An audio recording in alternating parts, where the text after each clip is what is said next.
Hello दोस्तों, मैं राजेश कुमार आप लोगों को पढ़ाने जा रहा हूँ। क्लास 10 का चैप्टर है समांतर श्रेणी। इससे पहले वाले वीडियो में मैं आप लोगों को समांतर श्रेणी का पहला एक्सरसाइज 5.1 पढ़ा चुका हूँ।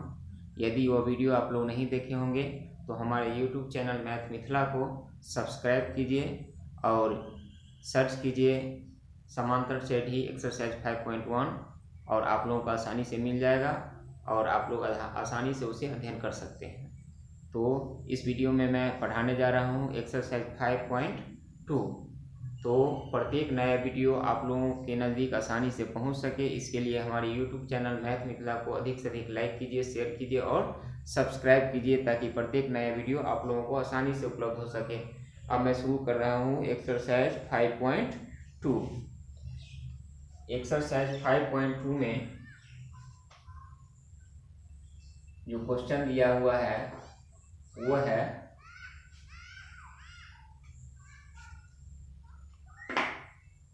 और चैप्टर है समांतर श्रेणी। चैप्टर है समांतर श्रेणी और एक्सरसाइज है 5.2। सबसे पहला क्वेश्चन है वह है निम्न सारणी में रिक्त स्थानों को भरिए। निम्न सारणी में रिक्त स्थानों को भरिए। सारणी दिया हुआ है और कह रहा है रिक्त स्थानों को भरिए। सारणी है 1, 2, 3 और 1, 4। यहाँ है A, यहाँ है D, यहाँ है N और यहाँ है AN। 2, 3, 4 और 1, 5। देखिए फर्स्ट में है A का मान दिया हुआ है 7, D का मान दिया हुआ है 3, N का मान दिया हुआ है 8 और AN का मान दिया हुआ है 3। AN का मान नहीं दिया हुआ। दूसरा में है वो है A का मान -18, D का मान है रिक्त, N का मान है 10 और AN का मान है 0। तीसरा में है A का मान रिक्त, D का मान -3, N का मान है 18 और AN का मान है -5। चौथा में है वो है -18.9 A का मान, D का मान है 2.5, N का मान नहीं दिया हुआ है और ये है 3.6 और 5 में है वो है 3.5 A का मान और D का मान 0 है और ये है 10.5 और ये है 3। तो समझिए दोस्तों, सबसे पहला क्वेश्चन क्या कर रहा है। तो पहला क्वेश्चन में क्या मान दिया हुआ है। देखिए A का मान कितना दिया हुआ है 7 दिया हुआ है, D का मान कितना दिया हुआ है 3 दिया हुआ है और N का मान कितना दिया हुआ है 8 दिया हुआ है। अब देखिए सबसे पहले AN का फॉर्मूला लगाइए। तो क्या होता है फॉर्मूला A + N - 1 × D। अब A का मान है 7 + N का मान है 8 - 1 और D का मान है 3। तो क्या हो जाएगा 7 + 7 × 3। 8 में से 1 को घटा देंगे तो 7, 7 या 21, 21 में 7 को जोड़ेंगे तो कितना हो जाएगा 28। तो इस खाली स्थान में क्या आ जाएगा 28 आ जाएगा। कितना आ जाएगा 28 आ जाएगा। अब देखिए ये तो फर्स्ट है। सेकेंड में क्या है, सेकेंड में A का मान दिया हुआ है -18, D का मान नहीं दिया हुआ है और N का मान दिया हुआ है 10 और AN का मान दिया हुआ है 0। तो AN का फॉर्मूला यहाँ से बैठाइए। A + N - 1 × D बराबर 0। अब देखिए A का मान है -18 + N - 1 × D का मान नहीं दिया हुआ है, D का मान नहीं दिया हुआ है बराबर 0। अब देखिए n का मान भी दिया था, तो n का मान कितना है 10, तो -18 + 10 में से गया तो 9, 9 को d से गुना करेंगे तो 9d बराबर 0, तो 9d = 18 को उस साइड ले जाइए तो 18 माइनस है तो प्लस में आ जाएगा, 9 दूनी 18, यानी d का मान कितना हो जाएगा 2 हो जाएगा। तो इस d के स्थान पर कितना आ जाएगा 2 आ जाएगा। अब देखिए तीसरा में क्या दिया हुआ है, तीसरा में दिया हुआ है a का मान नहीं दिया हुआ है, d का मान दिया हुआ है -3, n का मान दिया हुआ है 18 और an का मान दिया हुआ है -5। देखिए दोनों an का फॉर्मूला क्या होता है, a + n - 1 × d बराबर -5, तो a का मान तो है नहीं पता, n का मान है 18 - 1 और d का मान दिया हुआ है कितना -3 बराबर कितना -5, तो a + 18 में से 1 गया तो 17 × -3 बराबर -5, तो a + - 17 किया 51 बराबर -5, तो a बराबर -5 और प्लस इस साइड जाएगा तो 51, तो a बराबर कितना हो जाएगा 46, यानी इस a के स्थान पर कितना हो जाएगा 26।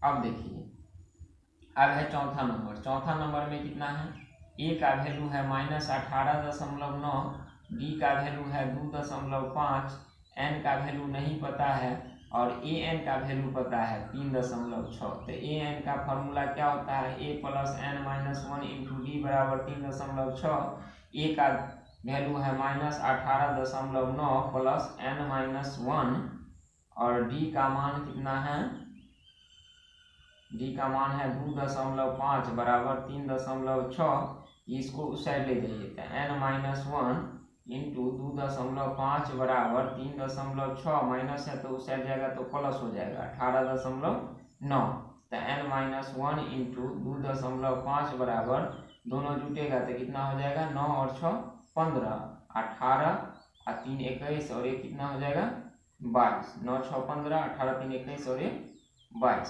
अब देखिए n - 1 = ये दशमलव से दशमलव कट जाएगा, 225 है तो 25 नामा कितना होता है, इससे इसको काटिए तो हो जाएगा 9। अब देखिए n - 1 बराबर 9, तो n बराबर 9 और 1 को उस साइड ले जाएंगे तो n बराबर कितना हो जाएगा 10 हो जाएगा, तो इस n के स्थान पर कितना आ जाएगा 10 आ जाएगा। अब एक 5 नंबर है, वो 5 नंबर में क्या है नोनू, a का वैल्यू दिया हुआ है 3.5 और d का वैल्यू दिया हुआ है 0 और n का वैल्यू दिया हुआ है 10.5। हमको निकालना है an, तो an का फॉर्मूला होता है a + n - 1 × d, तो a का मान कितना आ जाएगा नोनू, a का मान इतना यहाँ से कितना आएगा, वो आएगा 3.5, 3.5, तो यहाँ आ जाएगा 3.5 + n का वैल्यू है 10.5 - 1 और गुने d का वैल्यू है 0। अब देखिए 3.5 + 10 और 0.5 में से 1 घटाएंगे तो 9.5 और गुने 0। अब देखिए तो 3.5 और प्लस 9.5 को 0 से तो 0, तो कितना हो जाएगा 3.5, यानी इसका जो वैल्यू होगा वह an का वह भी हो जाएगा कितना 3.5 हो जाएगा। तो समझिए इस तरह से आपको ऑब्जेक्टिव में बहुत सारा इस तरह से क्वेश्चन पूछा जा सकता है, इसलिए आप इसको आसानी से और ध्यानपूर्वक सीखेंगे ताकि किसी भी तरह का ऑब्जेक्टिव आप लोगों से मिस नहीं हो। फिर अगले क्वेश्चन में हम लोग चलते हैं।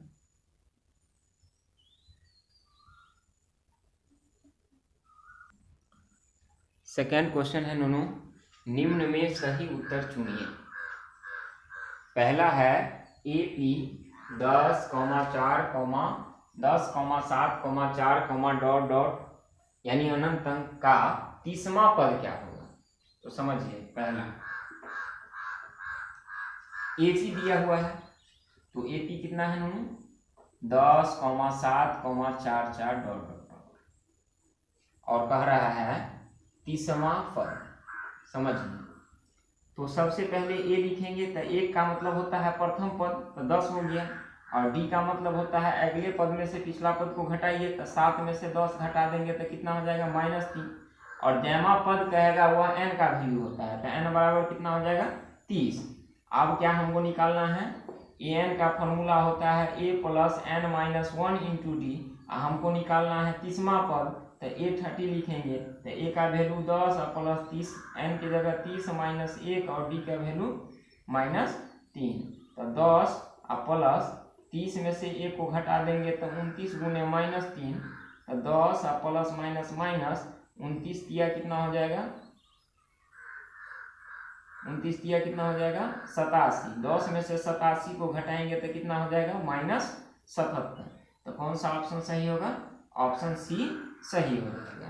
अब देखिए, अब है दूसरा में सेकेंड में जो है वह एपी दिया हुआ है -3, -1/2, -2, डॉट डॉट का 11वां पद पूछ रहा है, 11वां पद। तो 11वां पद होगा, देखिए ए का वैल्यू हो गया -3 और डी का वैल्यू जो होगा वह -1/2 में से -3 को घटा देंगे, तो -1/2 और माइनस माइनस +3, तो ये हो जाएगा 2 LCM, तो -1 और +3 दूना 6, 6 में से 1 को घटा देंगे तो कितना हो जाएगा 5/2। डी का जो वैल्यू हो जाएगा वह कितना हो जाएगा 5/2।